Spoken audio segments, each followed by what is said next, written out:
Hello friends, कैसे आप लोग? उम्मीद करते हैं आप लोग अच्छे होंगे।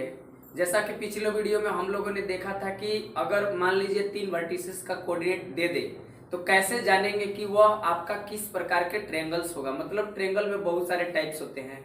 मतलब आपका समबाहु होगा, समद्विबाहु होगा, विषमबाहु होगा, या फिर मान लीजिए उसी में समकोण होगा, समद्विबाहु समकोण त्रिभुज होगा। फिर हम लोग वर्ग के बारे में देखे थे कि वर्ग कब होगा, समांतर चतुर्भुज कब होगा, समचतुर्भुज कब होगा, आयत कब होगा। इन सभी चीजों के बारे में चर्चा किया था। आज हम लोग पढ़ेंगे विभाजन सूत्र। और विभाजन सूत्र जो है यानी कि जो सेक्शन फार्मूला है, यानी कि 3 प्रकार से वो आपको देखने को मिलेगा। पहला अंत विभाजन, बाह्य विभाजन, और एक आ जाता है मध्य विभाजन। जो कि मध्य विभाजन से हर बार क्वेश्चन रहता है, अंत विभाजन से भी क्वेश्चन रहते हैं, बाह्य विभाजन से भी क्वेश्चन रहते हैं। लेकिन अंत विभाजन हर साल आप ये जो आपका मध्य विभाजन है हर बार क्वेश्चन लगभग रहता है, 1 नंबरिया में भी और 2 नंबर वाला में भी, 2 नंबर वाला में भी रहता है आपका। ओके, तो सेक्शन फार्मूला का जो सूत्र है वो तो जो होता ही है, लेकिन आज हम लोग उसको विथ प्रूफ पढ़ेंगे। प्रूफ करके उस सूत्र को लाया जाएगा, फिर उसको कैसे याद किया जाए, याद कैसे रखा जाए, उस ट्रिक को भी हम लोग देखेंगे एक साथ तीनों को। ठीक है, तो आइए हम लोग सेक्शन फार्मूला के बारे में चर्चा करते हैं कि सेक्शन फार्मूला क्या है, कैसे है, क्या पढ़ना है, कैसे यह डिवीजन होता है। ठीक है, तो हम लोग कहते हैं हिंदी में विभाजन सूत्र। क्या कहते हैं? विभाजन। कोऑर्डिनेट का ही ये आपका हिस्सा है विभाजन, विभाजन सूत्र। और विभाजन सूत्र को सेक्शन फार्मूला कहते हैं। क्या कहते हैं? Section formula. सेक्शन फार्मूला कहा जाता है इसको, विभाजन सूत्र। और जो विभाजन होता है, विभाजन हम लोगों का होता है, जो हम लोग का जो विभाजन होता है वो 3 प्रकार से कर सकते हैं। विभाजन हम लोग कितने प्रकार से कर सकते हैं? 3 प्रकार से कर सकते हैं। ठीक है, तो कहने का मतलब जो विभाजन होता है, जैसे पहला में होगा आपका अंत विभाजन। क्या होगा? अंत विभाजन, अंत विभाजन, अंत विभाजन। अंत विभाजन जो होता है इसको अंग्रेजी में कहते हैं इंटरनली डिवीजन। इंटरनली डिवीजन कहा जाता है इसको, इंटरनली डिवीजन। सेकंड में हम लोग पढ़ेंगे बाह्य विभाजन। बाह्य विभाजन, या इसी को हम लोग पहले इसी में पढ़ लेंगे मध्य विभाजन। मध्य विभाजन, मध्य विभाजन होता है आपका, इसको कहेंगे mid point. Mid point division इसको कह सकते हैं, डिवीजन, मिड डिवीजन या मिड पॉइंट डिवीजन कह सकते हैं। थर्ड में आपका आ जाएगा बाह्य विभाजन। हम लोग का थर्ड में आ जाएगा बाह्य विभाजन। और बाह्य विभाजन में आपका आ जाता है आपका एक्सटर्नली डिवीजन। एक्सटर्नली डिवीजन कहते हैं इसको। और एक्सटर्नली डिवीजन और 1 by 1 करके जो इसका सूत्र होता है, इन सभी सूत्र को प्रयास करेंगे कि इसको प्रूव करा जाए। ओके, और आप जब प्रूफ के साथ चलिएगा तो आप गड़बड़ाइएगा नहीं, आपको सीखने को ही मिलेगा, नई नई चीजें सीखने को मिलेंगी। ओके, तो आइए हम लोग, जैसे अंत विभाजन होता है, यानी कि अगर कह देगा कि P एक ऐसा पॉइंट है जो A और B को मिलाने वाली रेखा खंड के मध्य में है, बीच में है। कहने का मतलब मध्य में न कह देगा कि अंत रूप से विभाजित करता है, देन P का नियामक क्या होगा। ओके, कह देगा कि मान लीजिए A और B को मिलाने वाली रेखा खंड को P एक्सटर्नली डिवाइड करता है, m/n के रेशियो में डिवाइड करता है, तब P का नियामक क्या होगा। कह देगा A और B को मिलाने वाली रेखा खंड को मतलब जो P है वो मध्य बिंदु यानी कि बीचों बीच है, मिड में है, देन P का आपका निर्देशांक क्या होगा। तो इन सभी को ज्ञात करने के लिए एक सर्टेन फार्मूला है, और वो फार्मूला को हम लोग प्रूव करने जा रहे हैं। ठीक है, तो पहला है हम लोगों का अंत विभाजन। अभी हम लोग पढ़ेंगे अंत विभाजन। अंत विभाजन कैसे किया जाता है, क्या किया जाता है, कैसे उसका क्या फार्मूला होता है, आइए हम लोग देखते हैं उसको विथ प्रूफ। और प्रूफ करने के लिए हमको थोड़ा सा सिमिलर ट्रायंगल के बारे में पढ़ना होगा, सिमिलर ट्रायंगल के बारे में पढ़ना होगा। लेकिन यहाँ थोड़ा देखते हैं हम लोग, पहला हम लोगों का है क्या है, इंटरनली डिवीजन, यानी कि अंत विभाजन। अंत विभाजन, अंत विभाजन यानी इसको अगर कहा जाए इंटरनली डिवीजन। इंटरनली डिवीजन का जो सूत्र है हम लोग इसको प्रूफ करेंगे यहाँ पे इंटरनली डिवीजन। तो जो इंटरनली डिवीजन होता है कैसे क्या किया जाता है, तो यहां पर कहेगा कि पी जो है, पी ए तथा बी को मिलाने वाली रेखाखंड, क्या रेखाखंड AB को अंतः रूप से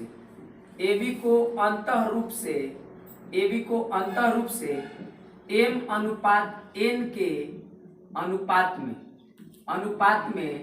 अनुपात में विभाजित करता है। क्या करता है? अनुपात में विभाजित करता है, m/n के अनुपात में विभाजित करता है। ओके, यानी P एक ऐसा पॉइंट है जो A और B को मिलाने वाली रेखाखंड को m/n के अनुपात में विभाजित करता है अंतर रूप से। That means what? P is a point which divides the line joining A and B in m/n ratio. Then find the coordinate of point P. तो देखिए कैसे ज्ञात करेंगे इसको। तो इसको ज्ञात करने के लिए, प्रूफ करने के लिए सबसे पहले हम लोग एक्सिस के बारे में चर्चा करेंगे, x axis, Y axis.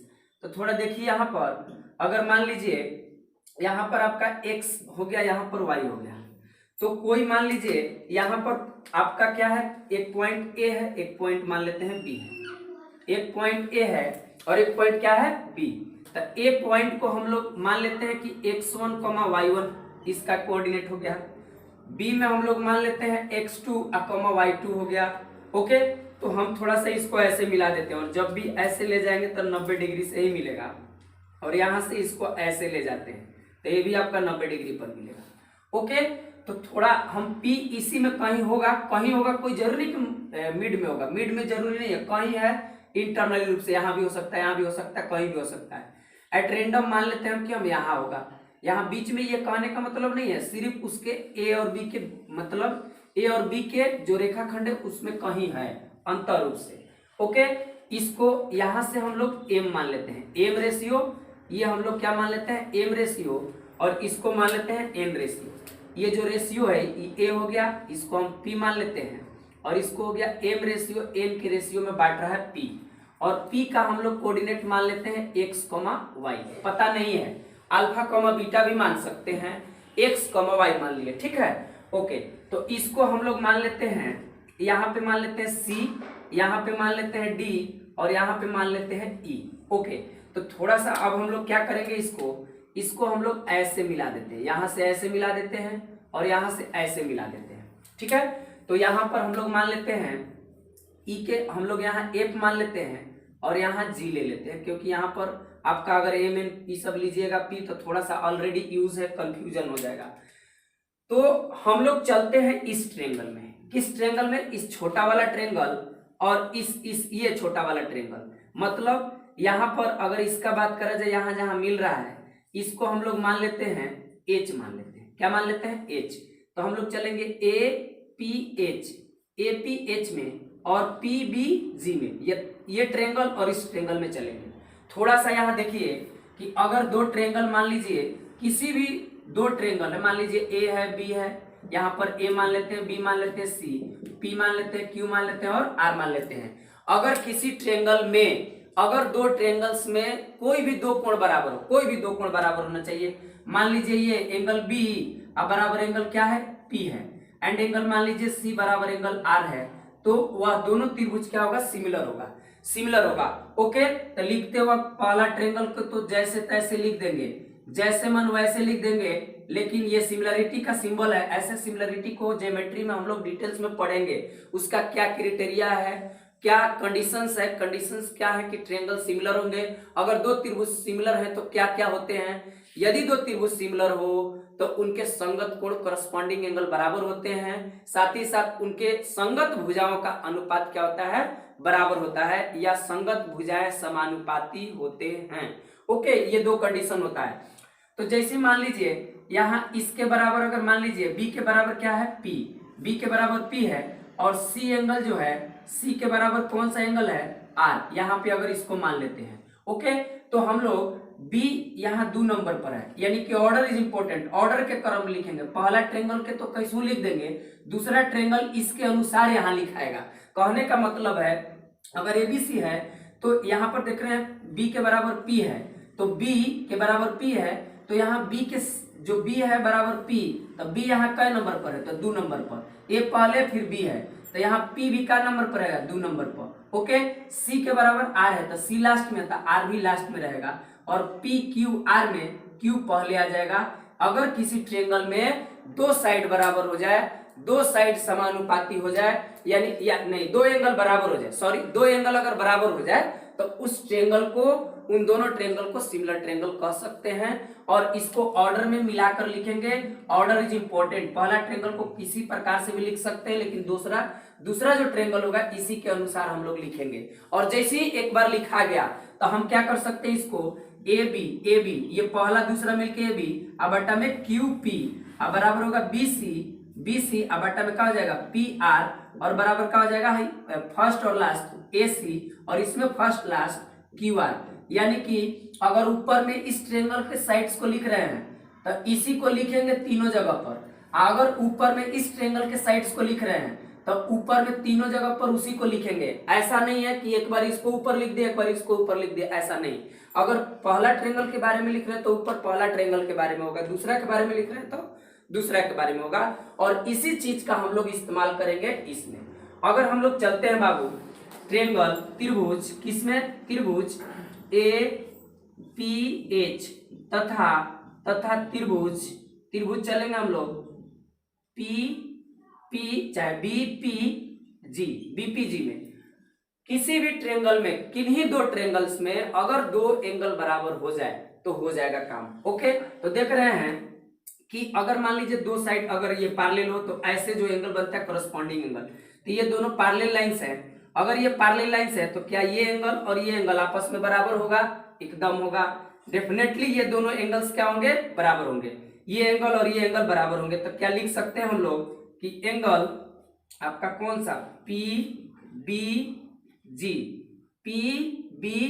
This one क्या बराबर होगा, चाहे इस ट्रेंगल को ही पहले लिख लीजिए, इसी का पहले हम लोग लिख लेते हैं, कोई दिक्कत नहीं है। क्या लिखेंगे, पहले इसी को लिखते हैं P A H, angle P A H अब बराबर क्या हो जाएगा एंगल बी पी जी, ये एंगल और ये एंगल आपस में क्या है, बराबर। ये आपका हो गया संगत कोण। क्या हो गया, संगत कोण। और संगत कोण क्यों हुआ, क्योंकि अगर हम लोग इसको पीजी पैरेलल होगा, इसका पीजी जो पैरेलल होगा यहाँ पर एएफ लिख सकते हैं, पैरेलल टू एएफ के पैरेलल है, इसलिए हम लोग इस एंगल को लिख सकते हैं।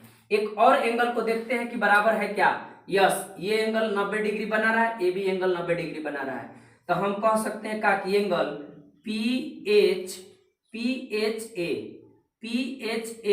बराबर आपका क्या हो जाएगा BGP,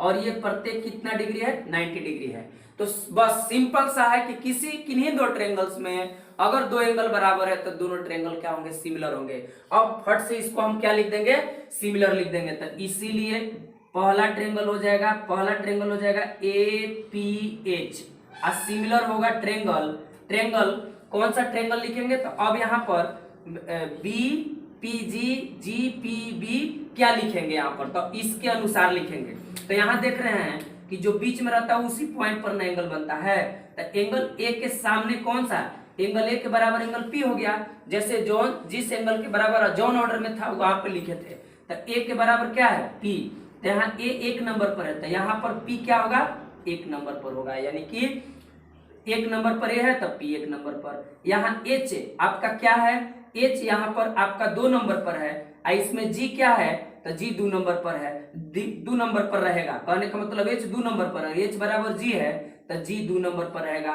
तो आपका पी और जी लिखा गया, तो आपका बच गया बी, तो आपका आ जाएगा PGB। अगर BPG लिख देंगे तो गड़बड़ा जाएगा, क्योंकि order is important, order important होता है, जैसा कि वहां पे थोड़ा सा हम लोग देखें।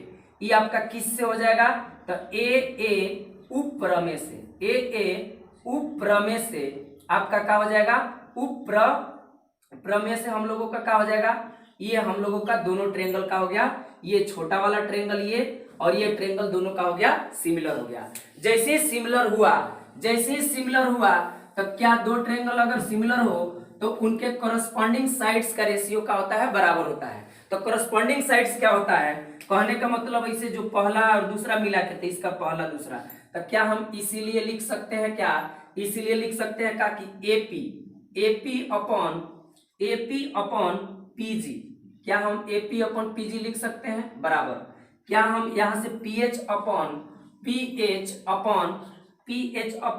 क्या हम ये जीबी लिख सकते हैं, ये सेकंड और लास्ट मिलके जीबी बनेगा जीबी, और क्या हम बराबर लिख सकते हैं कि फर्स्ट और लास्ट एएच यहां हो जाएगा पीबी, एएच अपॉन क्या हो जाएगा पीबी, ये हो जाएगा कॉरस्पॉन्डिंग साइड्स का रेशियो का होगा बराबर होगा जब दो ट्रेंगल का हो जाए सिमिलर हो जाए। तो दो ट्रेंगल सिमिलर हो रहा है दिस वन एंड ये, तो हम लोग ऐसे ऑर्डर में लिखे तो यहाँ पर लिखने के बाद हम लोग ऐसे लिख सकते हैं। अब इनका मान पुट करेंगे, तो उसका मान पुट करने से पहले जरा सा देखिए कि किसी भी कोऑर्डिनेट ज्योमेट्री में हम लोग जैसे पॉइंट्स को रिप्रेजेंट करते हैं, रिप्रेजेंटेशन ऑफ पॉइंट्स में हम लोग देखे हैं है ना पिछले के वीडियोज में। तो यहाँ पर देखिए, यहाँ से अगर इस पॉइंट का कोऑर्डिनेट बात करा जाता है एक्स कॉमा वाई है, तो एक्स कॉमा वाई है मतलब इस यहाँ से और यहाँ से कितना डिस्टेंस हो गया आपका, तो यहाँ से और यहाँ डिस्टेंस हो गया आपका कितना, तो यहाँ से यहाँ टोटल डिस्टेंस हम लोगों का कितना हो जाएगा, तो यहाँ से यहाँ डिस्टेंस हो जाएगा, इसके सामने जाएंगे कि ये किस पॉइंट का, तो एक्स कॉमा वाई, तो एक्स हो गया, यहाँ से यहाँ एक्स हो गया, यहाँ से यहाँ एक्स हो गया, यानी अगर ओरिजिन है तो ओडी हो गया एक्स, यहाँ पर क्या हो गया, क्या हम लोग यहाँ पर ओडी को बारे में अगर लिखा जाए ओडी, तो ओडी हो जाएगा एक्स, ओडी हो गया एक्स, और अगर ओसी का बात करा जाए ओसी, तो ओसी कितना हो जाएगा, तो इसके सामने कौन सा पॉइंट है x1 y1, तो हम x की ओर जा रहे हैं तो x कोऑर्डिनेट इसका लेंगे, यानी कि ओसी हो जाएगा हम लोगों का क्या x1, ओसी हो जाएगा हम लोगों का क्या x1। सिमिलरली अगर बात करा जाए यहां से OE तो इस पॉइंट का कितना है, तो आपका OE अगर लिखने जाए OE, तो OE कितना हो जाएगा इसका x2, कितना हो जाएगा x2 हो जाएगा। ओके, तो जब x2 हो गया तो क्या हम ये वाला लेंथ निकाल सकते हैं, एकदम निकाल सकते हैं। कैसे, यहां से इस टोटल में से, यहां से इस टोटल में से क्या अगर ये वाला घटा देंगे तो ये नहीं बचेगा, तो टोटल क्या है हमको निकालना है CD, तो CD बराबर क्या हो जाएगा बोलिए, तो CD बराबर हो जाएगा OD में से, यानी टोटल में से OC घटा देंगे, तो देखिए ना CD कितना निकल के आया, CD बराबर हम लोगों को कितना है, तो OD हम लोगों का निकला हुआ x ना है, यहाँ से यहाँ टोटल x है उसमें से x1 घटा देंगे माइनस x1, तो ये वाला डिस्टेंस निकल के आया x1, मतलब x माइनस x1, ये आपका साइड का लेंथ निकल के आया इतना। अगर सिमिलरली बात किया जाए ये वाला कैसे निकलेगा, तो इसको अगर निकालना है तो टोटल में से ये घटा देंगे, तो टोटल OE ना है तो OE है, टोटल क्या है OE, यहाँ देखिए हम लोग देख लेते हैं, टोटल हम लोगों का अगर निकालना है, हमको क्या निकालना है PG या DE बोल सकते हैं, DE भी बोल सकते हैं, और दोनों आपस में क्या होगा बराबर, यानी कि PG अगर निकालना है तो PG कितना हो जाएगा, चाहे DE निकालना है, मान लीजिए DE निकालना है, दोनों आपस में बराबर होगा, यानी DE निकालना है तो टोटल इसमें से टोटल OE है x2, क्या बाबू x2, और उसमें से घटा देंगे x2 में से हम क्या ये वाला घटा देंगे तो नहीं हो जाएगा क्या, तो इसका क्या है x कोऑर्डिनेट, तो x है, क्या है x, तो हम लोग क्या करेंगे x घटा देंगे, x घटा दिए तो हम लोगों का इतना मिल गया। सिमिलरली अगर y का बात करा जाए तो y भी देखिए यहां से यहां टोटल कितना है y अगर देखा जाए यहां इस पॉइंट का पहले देख लेते हैं, इसका यहां से यहां निकालना है तो टोटल यहां से यहां कितना है, तो यहां से यहां y, क्योंकि इसका y है, और यहां से यहां कितना है तो इस पॉइंट का y1, तो क्या हम कह सकते हैं कि y माइनस y1 हो जाएगा ये पॉइंट। ओके, ये वाला, और ये हम लोगों का कितना मिला है x2 माइनस x1, ये मिला है x2 माइनस x है, ठीक है। अगर इसका निकालना है ये वाला आपका इतना निकालना है, इतना BG, तो BG कैसे निकलेगा, तो टोटल इतना में से, मतलब यहां से यहां क्या है y2, तो ये अगर बात करा जाए कि BG कितना हो जाएगा, BG बराबर क्या हो जाएगा अगर लिखा जाए तो कितना हो जाएगा, टोटल यहां से टोटल है y2, कितना है y2 में से अगर घटा देंगे यहां तक घटा देंगे तो यहाँ तक बोले तो इसका क्या है, आपका y है, y घटा दिए तो आपका हो गया। ओके, अब इसमें हम लोग क्या कर देंगे, पुट कर देंगे। तो देखिए यहाँ पर AP कितना है, तो AP तो AP है m रख दिए, अब बटा में है PG तब PG के बारे में हम लोग क्या लिख सकते हैं, PG चाहे हम लिख सकते हैं BP। अगर हम बात करें यहाँ पर कि अगर ऑर्डर में लिखने का बात करें तो ये हम कर सकते हैं, क्या है AP है ना, तो AP के जगह हम लोग AP है तो AP के जगह का हम लोग यहाँ BP जैसे यहाँ अगर ऑर्डर के बात करा जाए कि एंगल A बराबर एंगल P है, थोड़ा देख लेते हैं कि गड़बड़ है कि क्या। यहाँ पर क्या लिख सकते हैं, A है और A एक नंबर पर है यहाँ पे, ठीक है, और A के सामने है P तो यहाँ P लिख दिए, ठीक है। और यहाँ आपका क्या है, यहाँ आपका एंगल है H और H के बराबर क्या है G, तो H और G, तो H आपका लास्ट में है तो G आपका लास्ट में रहेगा। यहाँ थोड़ा गड़बड़ हो गया है, तो यहाँ अगर हम लोग यहाँ AP तो AP के जगह कितना है M और बटा में PG कहने का मतलब PG, ये थोड़ा गड़बड़ हो गया, N होना चाहिए। तो देखते हैं क्या वो जो साइड लिखा है सही लिखा है। देखिए एंगल A के करस्पॉन्डिंग एंगल क्या होगा P, तो A एक नंबर पर तो P एक नंबर पर। H आपका क्या है, H का करस्पॉन्डिंग होगा आपका G तो H आपका लास्ट में है तो यहाँ G भी का होगा लास्ट में। थोड़ा यहाँ मिस्टेक हो गया है तो क्या हम लोग यहाँ B और यहाँ G लिख देते हैं, ये आपका करेक्ट है। तो अब मिला लेते हैं AP अपन का हो जाएगा B, यहाँ PB आपका क्या हो जाएगा, यहाँ AP अपन PB हो जाएगा। फिर आपका PH अपन BG हो जाएगा। फिर क्या करेंगे AH अपन PG, यहाँ हो जाएगा PG।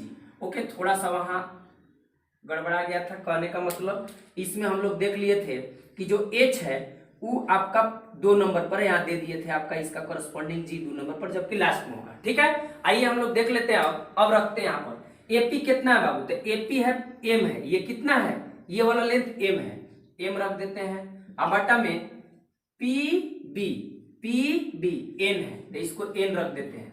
अब बराबर यहाँ PH अपन BG, तब PH कितना है PH आपका P और H दिस वन, ये वाला, तो ये वाला लेंथ कितना है y minus y1 upon BG, तो BG दिस वन, तो ये BG कितना है y2 माइनस y है, y2 माइनस क्या है y है।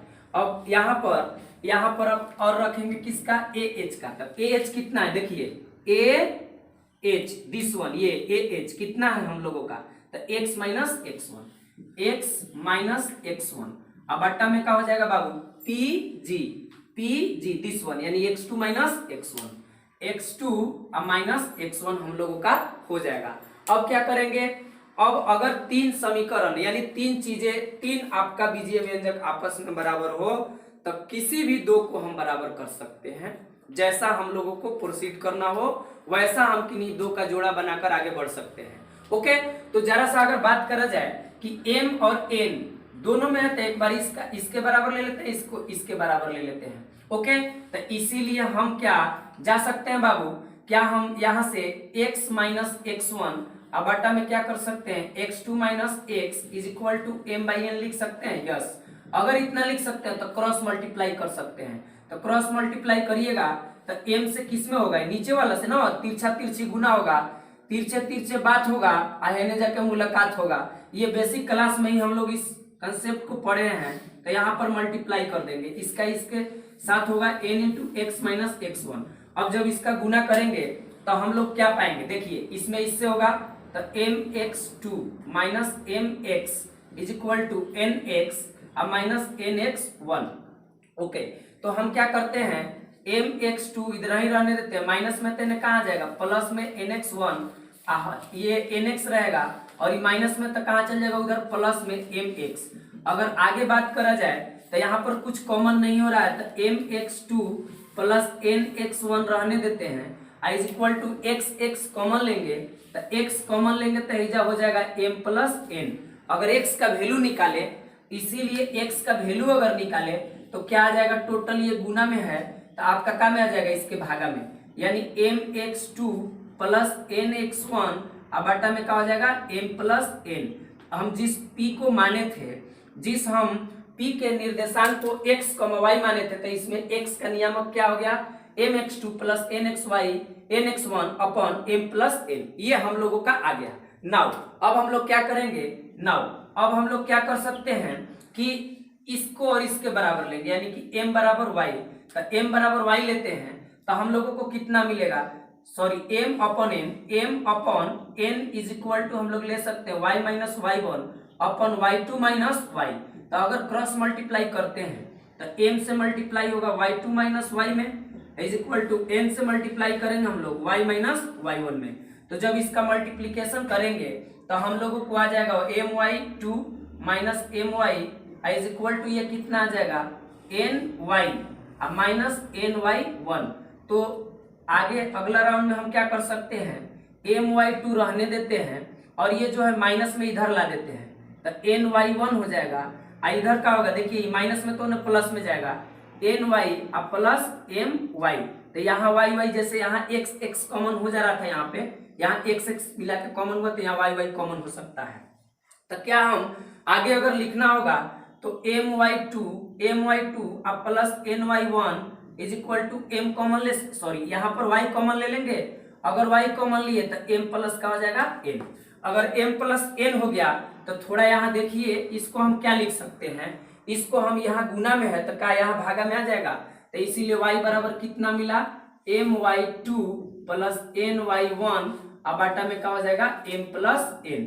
यानी कि x और y, यानी इसीलिए बोल सकते हैं कि जो p है, p का जो नियामक माने हैं x, y, वो कितना आया हम लोगों को, तो आया कितना mx। यहाँ देख लेते हैं, अगर यहाँ विजिबल ना हो तो इधर हम लोग देखते हैं कि कितना होगा। ठीक है, इसको अगर बात करा जाए कि वह x और y का p का अगर अंतर विभाजित कर रहा है तो कितना हो जाएगा। ठीक है, तो x का मान कितना आया, यहाँ पर देख लेते हैं कि p is equal to x, y माने हैं और आपका x का मान कितना आया है, तो mx2 प्लस nx1 अब बटा में क्या आया है m प्लस n।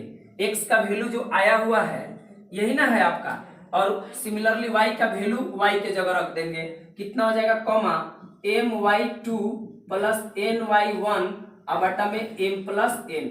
यही हम लोगों का क्या हो जाएगा अंत विभाजन के लिए सूत्र हो जाएगा, पॉइंट p का नियामक हो जाएगा। ओके, तो आइए इसको हम लोग इसको समराइज कर लेते हैं एक जगह पर। ठीक है, कि कैसे क्या होगा। यहाँ पर इसके बारे में अगर बात करा जाए, यहाँ पर अगर बात करा जाए कि अगर a और b का नियामक दे दे, b का नियामक दे दे x2, y2 और यहाँ a का नियामक दे दे x1, y1। p अगर कोई ऐसा पॉइंट है जो a और b को अंतः रूप से, ये अंतः रूप का सूत्र होगा, क्या हो गया अंतः विभाजन, या अंतः विभाजन का सूत्र हो गया अंतः विभाजन। ओके, अगर m अनुपात n के अनुपात में बांटता है तो आपका p का नियामक हो जाएगा px, y और ये हम लोगों का कितना हो जाएगा mx2 प्लस nx1 अब बटा में m प्लस क्या हो जाएगा n। यानी इधर का रेशियो लेंगे, इधर का x के बारे में बात करेंगे तो x के सोचेंगे, इधर का रेशियो इधर का x कोऑर्डिनेट, इधर का रेशियो इधर का x कोऑर्डिनेट, x खत्म हो गया, कॉमा इधर का रेशियो लेंगे, इधर का रेशियो लेंगे इधर का y, यानी my2 अब प्लस इधर का रेशियो इधर का क्या y कोऑर्डिनेट, यानी ny1 अब बटा में क्या हो जाएगा बाबू m प्लस n। यानी अगर इंटरनली डिवीजन का सूत्र हो, अगर अंतः विभाजन करें तो आपका ये आपका फॉर्मूला हो जाएगा, जो कि हम लोग इजिली इसको प्रूव करने का प्रयास किया और हम लोग के सामने ये फॉर्मूला मिल गया। और डायरेक्ट आप इस रिजल्ट को ध्यान में रखिए और सवाल आपका इसी फॉर्मूला को इस्तेमाल करके बनेगा, ना कि हम लोग एक बड़ा सिद्ध करेंगे। ओके, तो आई थिंक कि आपको यह प्रूफ समझ में आया होगा। इससे रिलेटेड हम लोग क्वेश्चन करेंगे। अभी हम लोग बाह्य विभाजन को भी कर लेते हैं, मध्य विभाजन को भी कर लेते हैं, देन आपको अच्छे से क्वेश्चन सब एक जगह पर मिल जाएगा। ओके, तो आज के लिए इतना ही, थैंक यू।